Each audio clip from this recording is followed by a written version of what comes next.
Famous story channel में आपका स्वागत है।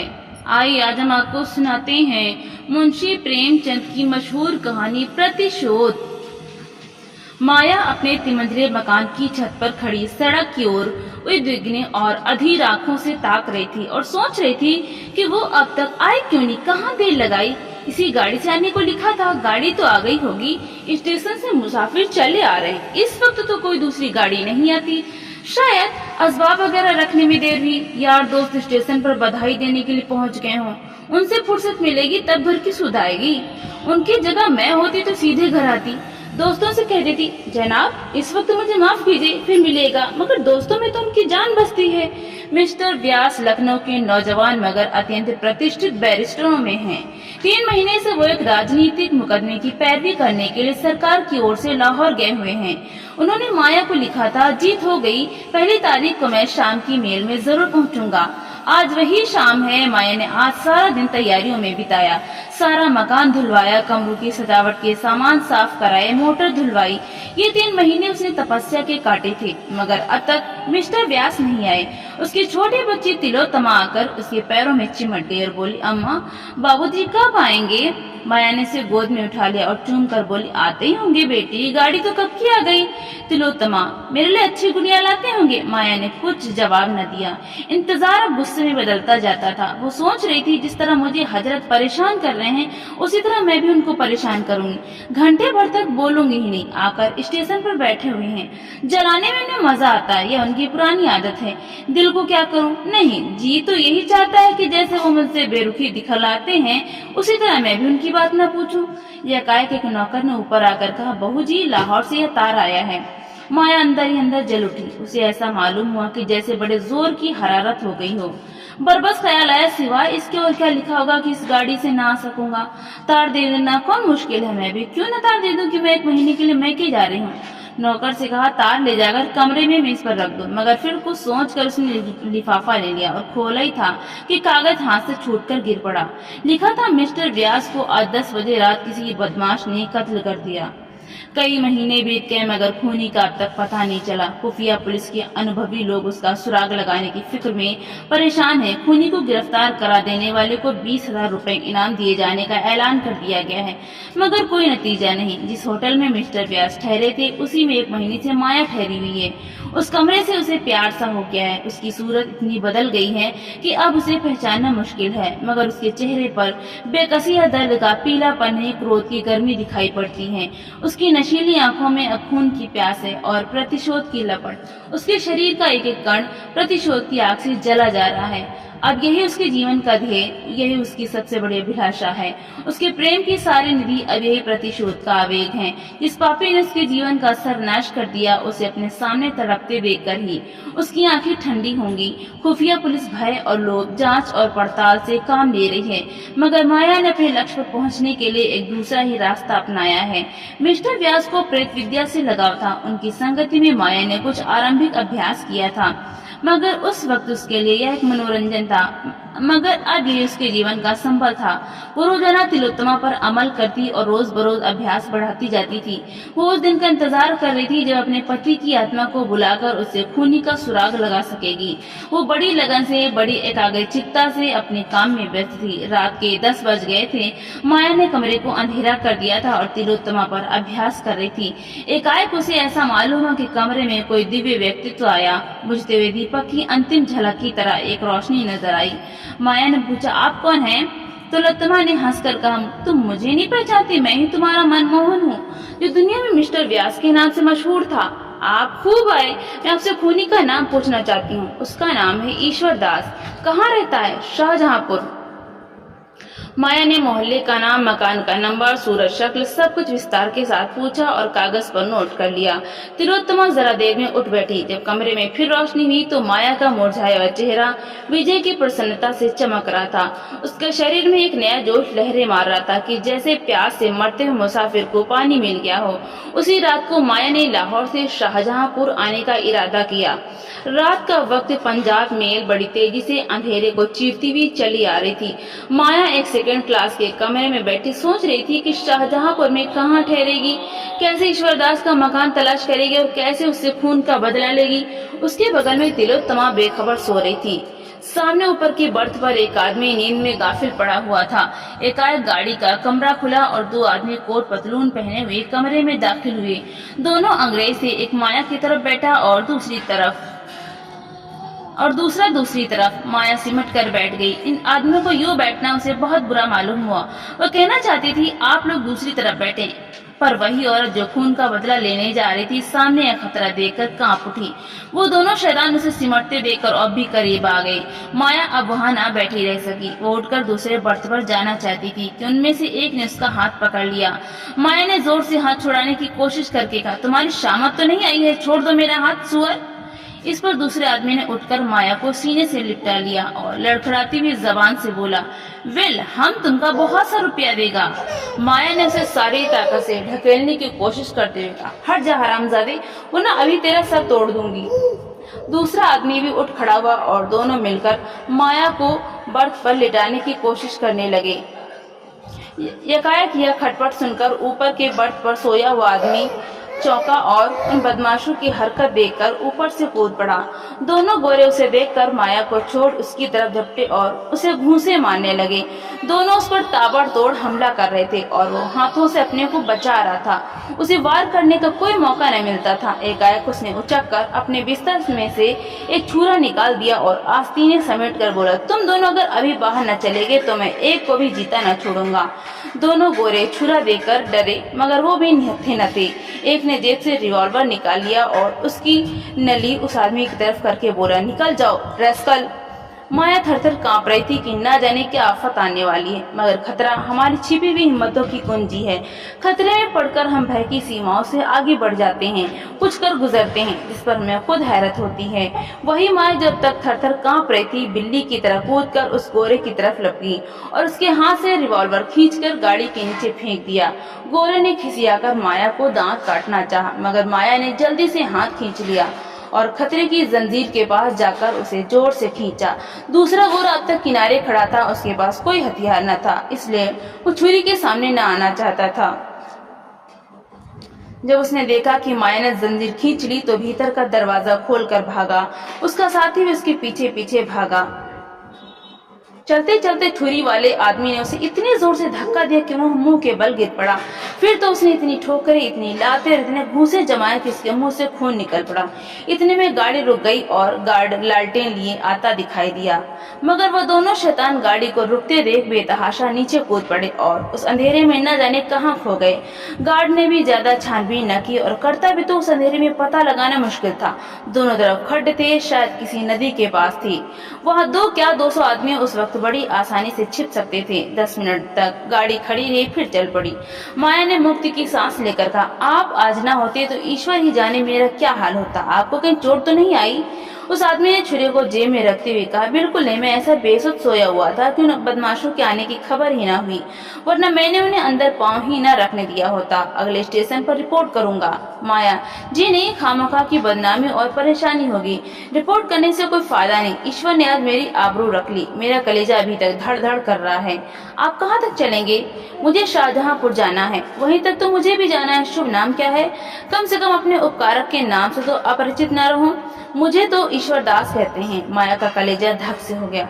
जरूर यह वही खूनी है। इसकी शक्ल सूरत भी वही है जो उसे बतलाई गई थी। उसने डरते डरते पूछा, आपका मकान किस मोहल्ले में है? मैं रहता हूँ।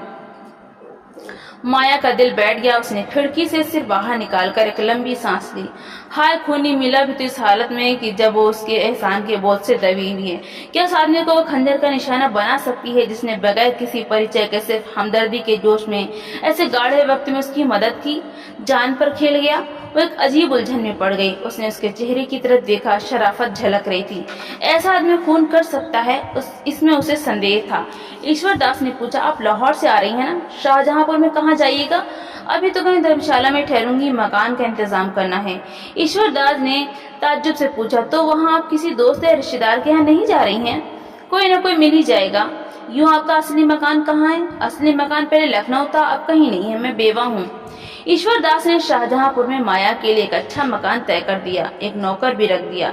दिन में कई बार हालचाल पूछने आता। माया कितना ही चाहती थी कि उसके एहसान न ले, उसे घनिष्ठता न पैदा करे, मगर वो इतना नेक, इतना बामुरव्वत और शरीफ था कि माया मजबूर हो जाती थी। एक दिन वो कई गमले और फर्नीचर लेकर आया, कई खूबसूरत तस्वीरें भी थी। माया ने त्योरियां चढ़ाकर कहा, मुझे साथ सामान की बिल्कुल जरूरत नहीं, आप नाहक तकलीफ करते हैं। ईश्वर दास ने इस तरह लज्जित होकर कि जैसे उससे कोई भूल हो गई हो कहा, मेरे घर में ये चीजें बेकार पड़ी थी, लाकर रख दी। मैं इन टीम टाइम की चीजों का गुलाम नहीं बनना चाहती। ईश्वर दास ने डरते डरते कहा, अगर आपको नागवार हो तो उठवा ले जाऊं। माया ने देखा कि उसकी आंखें भर आई हैं, मजबूर होकर बोली, अब आप ले आए हैं तो रहने दीजिए, मगर आगे से कोई ऐसी चीज ना लाइएगा। एक दिन माया का नौकर ना आया। माया ने 8-9 बजे तक उसकी राह देखी। जब अब भी वो ना आया तो उसने झूठे बर्तन मांजना शुरू किया। उसे कभी अपने हाथ से चौका बर्तन करने का संयोग न हुआ था, बार बार अपनी हालत पर रोना आता था। एक दिन वो था कि उसके घर में नौकरों की पलटन थी, आज उसे अपने हाथों बर्तन मांजने पड़ रहे हैं। तिलोत्तमा दौड़ दौड़कर बड़े जोश से काम कर रही थी, उसे कोई फिक्र न थी। अपने हाथों से काम करने का, अपने को उपयोगी साबित करने का ऐसा अच्छा मौका पाकर उसकी खुशी की सीमा न रही। इतने में ईश्वरदास आकर खड़ा हो गया और माया को बर्तन मांजते देखकर बोला, यह क्या कर रही है, रहने दीजिए, मैं अभी एक आदमी को बुलवाए लाता हूँ। आपने मुझे क्यों न खबर दी। राम राम, उठाइए वहाँ से। माया ने लापरवाही से कहा, कोई जरूरत नहीं, आप तकलीफ न कीजिए, मैं भी मांझे लेती हूँ। इसकी जरूरत भी क्या, मैं 1 मिनट में आता हूँ। नहीं, आप किसी को न लाइए, मैं इतने बर्तन आसानी से धो लूंगी। अच्छा तो लाइए, मैं भी कुछ मदद करूँ। यह कहकर उसने डोल उठा लिया और बाहर से पानी लेने दौड़ा। पानी लाकर उसने मंजे हुए बर्तनों को धोना शुरू किया। माया ने उसके हाथ से बर्तन छीनने की कोशिश करके कहा, आप मुझे क्यों शर्मिंदा करते हैं, रहने दीजिए, मैं भी साफ किए डालती हूँ। आप मुझे शर्मिंदा करती हैं या मैं आपको शर्मिंदा कर रहा हूँ? आप यहाँ मुसाफिर हैं, मैं यहाँ का रहने वाला हूँ, मेरा धर्म है कि आपकी सेवा करूँ। आपने एक ज्यादती तो यह की कि मुझे जरा भी खबर न दी, अब दूसरी ज्यादती यह कर रही हैं कि मैं इसे बर्दाश्त नहीं कर सकता। ईश्वर दास ने जरा देर में सारे बर्तन साफ करके रख दिए। ऐसा मालूम होता था कि वह ऐसे कामों का आदी है। बर्तन धोकर उसने सारे बर्तन पानी से भर दिए और तब माथे से पसीना पोंछता हुआ बोला, बाजार से कोई चीज लानी हो तो बतला दीजिए, अभी ला दूं। माया, जी नहीं, माफ कीजिए, आप अपने घर का रास्ता लीजिए। ईश्वर दास, तिलोत्तमा आओ, आज तुम्हें सैर करा लें। माया, जी नहीं, रहने दीजिए, इस वक्त सैर करने नहीं जाती। माया ने यह शब्द इतने रूखेपन से कहे कि ईश्वर दास का मुंह उतर गया। उसने दोबारा कुछ न कहा, चुपके से चला गया। उसके जाने के बाद माया ने सोचा, मैंने उसके साथ कितनी बेमुरवती की। रेलगाड़ी की दुखद घटना के बाद उसके दिल में बराबर प्रतिशोध और मनुष्यता में लड़ाई छिड़ी हुई थी। अगर ईश्वर दास उस मौके पर स्वर्ग के एक दूत की तरह न आ जाता तो आज उसकी क्या हालत होती। यह ख्याल करके उसके रोए खड़े हो जाते थे और ईश्वर दास के लिए उसके दिल की गहराइयों से कृतज्ञता के शब्द निकलते। क्या अपने ऊपर इतना बड़ा एहसान करने वाले के खून से अपने हाथ रंगेगी? लेकिन उसी के हाथों से उसे या मनहूस दिन भी तो देखना पड़ा। उसी के कारण तो उसने रेल का वो सफर किया था, वरना वो अकेले बिना किसी दोस्त या मददगार के सफर ही क्यों करती। उसी के कारण तो आज वो वैधव्य की विपत्तियां झेल रही है और सारी उम्र झेलेगी। इन बातों का ख्याल करके उसकी आंखें लाल हो जाती, मुंह से एक गर्माहट निकल जाती और जी चाहता इसी वक्त कटार लेकर चल पड़े और उसका काम तमाम कर दे। आज माया ने अंतिम निश्चय कर लिया। उसने ईश्वर दास की दावत की थी, यही उसकी आखिरी दावत होगी। ईश्वर दास ने उस पर एहसान जरूर किए हैं, लेकिन दुनिया में कोई एहसान, कोई नेकी उस शोक के दाग को मिटा सकती है। रात के 9 बजे ईश्वर दास आया तो माया ने अपनी वाणी में प्रेम का आवेग भरकर कहा, बैठिए, आपके लिए गर्म गर्म पूड़ियां निकाल दूं। ईश्वर दास, क्या अभी तक आप मेरे इंतजार में बैठी हुई हैं? नाहक गर्मी में परेशान हुई। माया ने थाली परोसकर उसके सामने रखते हुए कहा, मैं खाना पकाना नहीं जानती, अगर कोई अच्छी ना लगे तो माफ कीजिएगा। ईश्वर दास ने खूब तारीफ करके एक एक चीज खाई। ऐसी स्वादिष्ट चीजें उसने अपनी उम्र में कभी न खाई थी। आप तो कहती थी मैं खाना पकाना नहीं जानती, तो क्या मैं गलत कहती थी? बिल्कुल गलत, आपने खुद अपनी गलती साबित कर दी। ऐसे खस्ते मैंने जिंदगी में भी ना खाए थे। आप मुझे बनाते हैं, अच्छा सा बना लीजिए। नहीं, मैं बनाता नहीं, बिल्कुल सच कहता हूँ। किस किस चीज की तारीफ करूँ? चाहता हूँ कि कोई ऐब निकालूं, लेकिन सूझता ही नहीं। अब की मैं अपने दोस्तों की दावत करूंगा तो आपको एक दिन तकलीफ दूंगा। हाँ, शौक से कीजिए, मैं हाजिर हूँ। खाते खाते 10 बज गए। तिलोत्तमा सो गई। गली में भी सन्नाटा हो गया। ईश्वरदास चलने को तैयार हुआ तो माया बोली, क्या आप चले जाएंगी? क्यों ना आज यहीं सो रही? मुझे कुछ डर लग रहा है। आप बाहर के कमरे में सो रहिएगा, मैं अंदर आंगन में सो रहूंगी। ईश्वरदास ने छड़बड़ सोचकर कहा, अच्छी बात है। आपने पहले कभी ना कहा कि आपको इस घर में डर लगता है, वरना मैं किसी भरोसे की बुढ़ी औरत को रात को सोने के लिए ठीक कर देता। ईश्वरदास ने तो कमरे में आसन जमाया। माया अंदर खाना खाने गई, लेकिन आज उसके गले के नीचे एक और भी न उतर सका। उसका दिल जोर जोर से धड़क रहा था। दिल पर एक डर सा छाया हुआ था। ईश्वरदास कहीं जाग पड़ा तो उसे वक्त इतनी शर्मिंदगी होगी। माया ने कटार को खूब तेज कर रखा था। आज दिन भर उसे हाथ में लेकर अभ्यास किया। वो इस तरह वार करेगी, खाली ही न जाए। अगर ईश्वरदास जाग ही पड़ा तो जानलेवा घाव लगेगा। जब आधी रात हो गई और ईश्वरदास के खर्राटों की आवाजें कानों में आने लगी तो माया कटार लेकर उठी और उसका सारा शरीर कांप रहा था। भय और संकल्प, आकर्षण और घृणा एक साथ। कभी उसे एक कदम आगे बढ़ा देती, कभी पीछे हटा देती। ऐसा मालूम होता था कि जैसे सारा मकान, सारा आसमान चक्कर खा रहा है। कमरे की हर एक चीज घूमती हुई नजर आ रही थी। मगर एक क्षण में बेचैनी दूर हो गई और दिल पर डर छा गया। वो दबे पांव ईश्वरदास के कमरे तक आई, फिर उसके कदम वहीं जम गए। उसकी आंखों से आंसू बहने लगे। आह, मैं कितनी कमजोर हूँ। इस आदमी ने मेरा सर्वनाश कर दिया, मेरी हरी भरी खेती उजाड़ दी, मेरे लहलहाते हुए उपवन को वीरान कर दिया, मुझे हमेशा के लिए आग के जलते हुए कुंडों में डाल दिया। उसमें मैं खून का बदला भी नहीं ले सकती। वो मेरी ही बहनें थीं जो तलवार और बंदूक लेकर मैदान में लड़ती थीं। दहती हुई चिता में हंसते हंसते बैठ जाती थीं। उसे उस वक्त ऐसा मालूम हुआ कि मिस्टर व्यास सामने खड़े हैं और उससे आगे बढ़ने की प्रेरणा कर रहे हैं। कह रहे हैं, क्या तुम मेरे खून का बदला ना लोगी? मेरी आत्मा प्रतिशोध के लिए तड़प रही है। क्या उसे हमेशा हमेशा यूं ही तड़पाती रहोगी? क्या यही वफा की शर्त थी? इन विचारों ने माया की भावनाओं को भड़का दिया। उसकी आंखें खून की तरह लाल हो गईं, होठ दांतों के नीचे दबे और कटार के हत्थे पर मुट्ठी बन गई। एक उन्माद सा छा गया। उसने कमरे के अंदर पैर रखा, मगर ईश्वरदास की आंखें खुल गई थीं। कमरे में लालटेन की मध्यम रोशनी थी। माया की आहट पाकर वो चौंका और सिर उठाकर देखा तो खून सर्द हो गया। माया प्रलय की मूर्ति बनी हाथ में नंगी कटार ले उसकी तरफ चली आ रही थी।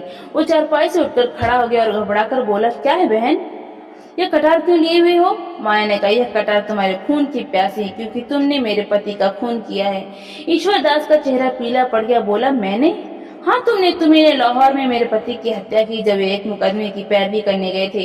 क्या तुम इससे इनकार कर सकते हो? मेरे पति की आत्मा ने खुद तुम्हारा पता बतलाया है। तो तुम मिस्टर व्यास की बीवी हो? हाँ, मैं उनकी बदनसीब बीवी हूँ और तुम मेरा सुहाग लूटने वाले हो। वो तुमने मेरे ऊपर एहसान किए, लेकिन एहसानों से मेरे दिल की आग नहीं बुझ सकती। वो तुम्हारे खून ही से बुझेगी। ईश्वरदास ने माया की ओर याचना भरी आंखों से देखकर कहा, अगर आपका यही फैसला तो लीजिए, ये सर हाजिर है। अगर मेरे खून से आपके दिल की आग बुझ जाए तो मैं खुद उसके आपके कदमों पर गिरा दूंगा। लेकिन जिस तरह आप मेरे खून से अपनी तलवार की प्यास बुझाना अपना धर्म समझती हैं, उसी तरह मैंने भी मिस्टर व्यास को कत्ल करना अपना धर्म समझा। आपको मालूम है, वो एक राजनीतिक मुकदमे की पैरवी करने लाहौर गए थे, लेकिन मिस्टर व्यास ने जिस तरह अपनी ऊंची कानूनी लियाकत का इस्तेमाल किया, पुलिस को झूठी शहादतों के तैयार करने में जिस तरह मदद दी, जिस बेरहमी और बेदर्दी से बेकस और ज्यादा बेगुनाह नौजवानों को तबाह किया, उसे मैं सह न सकता था। उन दिनों अदालत में तमाशाइयों की बेइंतहा भीड़ रहती थी। सभी अदालत से मिस्टर व्यास को कोसते हुए जाते थे। मैं तो मुकदमे की हकीकत को जानता था, इसलिए मेरी अंतरात्मा सिर्फ कोसने और गालियां देने शांत न हो सकी थी। मैं आपसे क्या कहूँ, मिस्टर व्यास ने आंख खोलकर समझबूझकर झूठ को सच साबित किया और कितने ही घरानों को बेचिराग कर दिया। आज कितनी माँ अपने बेटों के लिए खून के आंसू रो रही हैं, कितनी ही औरतें रंडापे की आग में जल रही हैं। पुलिस कितनी ज्यादतियां करे, हम परवाह नहीं करते। पुलिस से हम इसके सिवा और उम्मीद नहीं रखते। उसमें ज्यादातर जाहिल शोहदे लुच्चे भरे हुए हैं। सरकार ने इस महकमे को कायम ही इसलिए किया है कि वो रियाया को तंग करे, मगर वकीलों से हम इंसाफ की उम्मीद रखते हैं। हम उनकी इज्जत करते हैं। वे उच्च कोटि के पढ़े लिखे सजग लोग होते हैं। जब ऐसे आदमियों को हम पुलिस के हाथों की कठपुतली बना हुआ देखते हैं तो हमारे क्रोध की सीमा नहीं रहती। मैं मिस्टर व्यास का प्रशंसक था, मगर जब मैंने उन्हें बेगुनाह मुलजिमों से जबरन जुर्म का इकबाल कराते देखा तो मुझे उनसे नफरत हो गई। गरीब मुलजिम रात दिन भर उल्टे लटकाए जाते थे, सिर्फ इसलिए कि वो अपना जुर्म तो उन्होंने कभी नहीं किया इकबाल कर ले। उनकी नाक में लाल मिर्च का धुआं डाला जाता था। मिस्टर व्यास ये सारी ज्यादतियां सिर्फ अपनी आंखों से देखते ही नहीं थे, बल्कि उन्हें के इशारे पर वो की जाती थी। माया के चेहरे की कठोरता जाती रही, उसकी जगह जाए गुस्से की गर्मी पैदा हुई। बोली, इसका आपके पास कोई सबूत है कि इन्होंने मुलजिमों पर ऐसी सख्तियां की? ये सारी बातें आमतौर पर मशहूर थी, लाहौर का बच्चा बच्चा जानता है, मैंने खुद अपनी आंखों से देखा। इसके सिवा मैं और क्या सबूत दे सकता हूँ? उन बेचारों का बस इतना कसूर था कि वो हिंदुस्तान के सच्चे दोस्त थे, अपना सारा वक्त प्रजा की शिक्षा और सेवा में खर्च करते थे, भूखे रहते थे, प्रजा पर पुलिस हुक्काम की सख्तियां न होने देते थे। यही उनका गुनाह था और इसी गुनाह की सजा दिलाने में मिस्टर व्यास पुलिस के दाहिने हाथ बने हुए थे। माया के हाथ से खंजर गिर पड़ा, उसकी आंखों में आंसू भर आए। बोली, मुझे न मालूम था कि वे ऐसी हरकतें भी कर सकते हैं। ईश्वर दास ने कहा, यह न समझिए कि मैं आपकी तलवार से डरकर वकील साहब पर झूठे इल्जाम लगा रहा हूँ। मैंने कभी जिंदगी की परवाह नहीं की। मेरे लिए कौन रोने वाला बैठा हुआ है जिसके लिए जिंदगी की परवाह करूं? अगर आप समझते हैं कि मैंने अनुचित हत्या की है तो आप इस तलवार को उठाकर इस जिंदगी का खात्मा कर दीजिए, मैं जरा भी न झिझकूंगा। अगर आप तलवार ना उठा सकें तो पुलिस को खबर कर दीजिए, वो बड़ी आसानी से मुझे दुनिया से रुखसत कर सकती है। सबूत मिल जाना मुश्किल ना होगा। मैं खुद पुलिस के सामने जुर्म का इकबाल कर लेता, मगर मैं इसे जुर्म नहीं समझता। अगर एक जान से सैकड़ों जानें बच जाए तो खून नहीं है, तो वो खून नहीं है। मैं सिर्फ इसलिए जिंदा रहना चाहता हूँ कि शायद किसी ऐसे ही मौके पर मेरी फिर जरूरत पड़े। माया ने रोते हुए कहा, अगर तुम्हारा बयान सही है तो मैं अपना खून माफ करती हूँ। तुमने जो किया या बेजा किया, इसका फैसला ईश्वर करेंगे। तुमसे मेरी प्रार्थना है कि मेरे पति के हाथों जो घर तबाह हुए हैं उनका मुझे पता बतला दो, शायद मैं उनकी कुछ सेवा कर सकूं।